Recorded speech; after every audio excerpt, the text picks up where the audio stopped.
За тэр нь болохоор яг үхээр засгийн газрын нэг тогтоол гаргасан. Миний ерөнхий сайдаар ажиллаж байх үеийн тийм ээ. Тэр тогтоол бол юу гэж гарсан гэхээр шинэ Өмнө говийн одоо тосон мумын нуруу, за манай Сэлэнг аймгийн ноён уул орчмын газар, за булганы тишиг гэх мэтлэн одоо энэ гурван суман дээр байгаа нутаг дэвсгэр дээр байгаа улсын тусгай хамгаалалттай газар нутгууд дээр лиценз эзэмшижсэн компаниудын лицензийг хүчингү болгоод тэр лицензийн хүчингү болгосныхаа хүрээнд өөр одоо компаниудад нөхөн олгор маягаар өөр газартууд лиценз болгосон ийм одоо засгийн газрын тогтоол гарсан байна.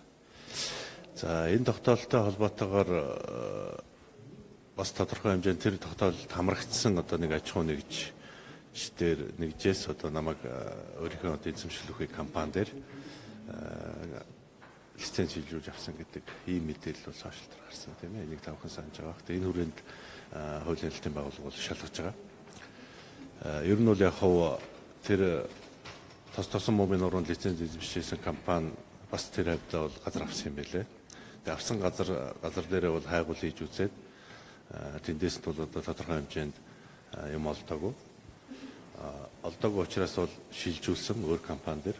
Тэр нь одоо миний хөрөнгө орлогын мэдүүлэг дээр байгаа компани болж таарсан юм л юм байна.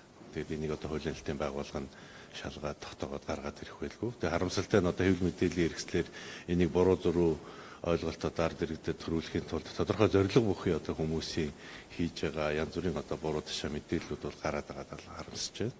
Тийм юм л юм байна.